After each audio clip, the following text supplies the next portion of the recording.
Assalamualaikum warahmatullahi wabarakatuh. Yang terhormat Bapak Ibu dosen penguji dan pembimbing Ibu Kartika Metafisika SSI MPD. Perkenalkan, saya Ratri Cahya Wulandari, nomor induk mahasiswa 0604092386, akan mempresentasikan proposal saya yang berjudul Pengaruh Metode Pembacaan Sastra Anak atau Storytelling terhadap pengembangan sifat empati pada anak usia dini. Baik, yang pertama, latar belakang. Penelitian ini berangkat dari dua premis utama. Pertama, pendidikan anak usia dini atau PAUD yang merupakan Golden Age. Pada fase 0 sampai 6 tahun ini, fondasi karakter dan kecerdasan sosial emosional, khususnya empati, harus ditanamkan secara optimal. Empati sendiri merupakan kemampuan kognitif untuk memahami dan kemampuan afektif untuk merasakan pengalaman orang lain. Kemudian yang kedua, saya mengidentifikasi kesenjangan penelitian. Metode pengajaran karakter yang bersifat instruktif atau ceramah seringkali gagal memicu domain efektif anak. Anak-anak hanya mencapai moral knowing, tapi tidak mencapai moral feeling dan juga moral action. Yang kemudian saya sebut knowledge action gap, inilah yang mendorong perlunya inovasi metode. Metode intervensi. Menanggapi kebutuhan tersebut, saya mengusulkan metode storytelling sebagai intervensi. Storytelling bukan sekedar membaca, melainkan seni menuturkan cerita secara lisan dengan ekspresi, intonasi, dan juga gerak tubuh. Metode ini efektif karena dua mekanisme utama, yaitu mekanisme kognitif yang merupakan cerita memaksa anak berlatih perspektif taking, yaitu menempatkan diri pada posisi tokoh tanpa resiko nyata. Kemudian yang kedua, mekanisme afektif, yaitu keterikatan emosional pada tokoh memicu rasionalis emosional. Anak tidak hanya tahu tokoh sedih, tapi ikut merasakan kesedihan tersebut. Dengan cara ini, nilai empati disajikan secara implisit, bukan menggurui, sehingga lebih mudah terinternalisasi. Kemudian, rumusan masalah dan juga tujuan. Berdasarkan latar belakang yang telah saya sampaikan, penelitian ini bertujuan menjawab 4 poin secara ringkas. Saya ingin menguji yang pertama, tingkat empati anak sebelum intervensi storytelling. Yang kedua, tingkat empati anak setelah intervensi storytelling. Kemudian yang ketiga, apakah ada perbedaan yang signifikan antara kelompok yang diberi storytelling atau kelompok eksperimen dan kelompok yang tidak diberi perlakuan storytelling atau kelompok kontrol. Kemudian yang terakhir, seberapa besar atau effect size pengaruh metode storytelling terhadap empati anak usia dini. Yang selanjutnya, kerangka berpikir. Secara konseptual, alur berpikir penelitian ini adalah metode pembelajar konvensional yang instruktif tidak optimal dalam stimulasi emosi atau recraw, yang kemudian diperlukan storytelling yang melibatkan emosi dan narasi atau recraw storytelling.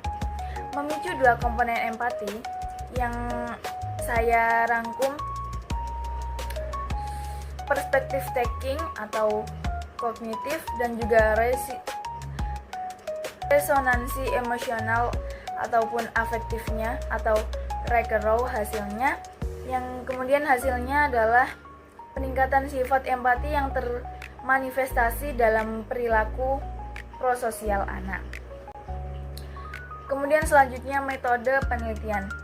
Penelitian yang saya lakukan ini menggunakan pendekatan kuantitatif dengan jenis eksperimen semu atau quasi eksperimental.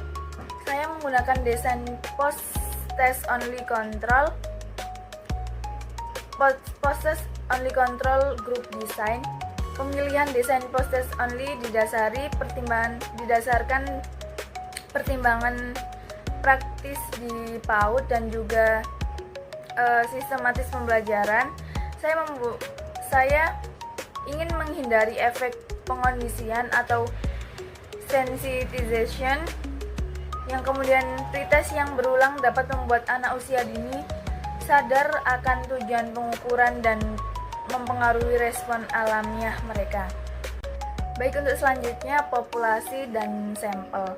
Populasi penelitian adalah seluruh anak kelompok B yang berusia rentan usia 5 sampai 6 tahun di TK Aisyah Bustanul Atfal, saya menggunakan purposive sampling atau intake group, membagi menjadi satu kelompok eksperimen yang menerima perlakuan storytelling dan juga satu kelompok kontrol yang menerima pembelajaran rutin seperti biasanya.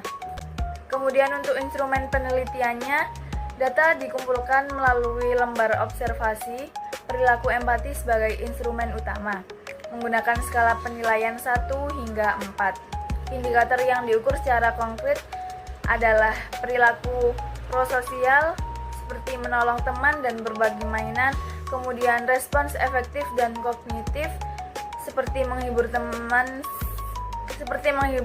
ketika sedih, respon emosional selaras, dan mampu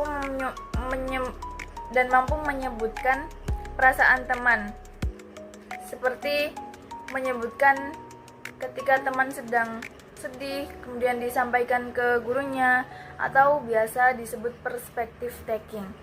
Selain itu, saya menggunakan catatan observasi terstruktur dan kuesioner singkat dari orang tua atau guru untuk triangulasi data agar memastikan perilaku empati juga terjadi di luar setting observasi formal yang saya lakukan. Untuk selanjutnya, teknik analisis data. Teknik analisis data kuantitatif akan melalui 3 tahapan, yaitu analisis deskriptif, uji prasyarat, dan juga analisis inferensial. Analisis deskriptif yaitu menghitung rata-rata dan juga distribusi kategori empati. Kemudian uji prasyaratan, melakukan uji normalitas dan juga uji homogenitas. Kemudian yang ketiga, analisis inferensial atau uji hipotesis. Jika data normal dan juga homogen, saya akan menggunakan independent sample t-test. Kemudian jika tidak, saya akan menggunakan uji non-parametric mean-Whitney test. Analisis ini juga akan diikuti dengan perhitungan effect size untuk melihat besar pengaruh praktis metode storytelling.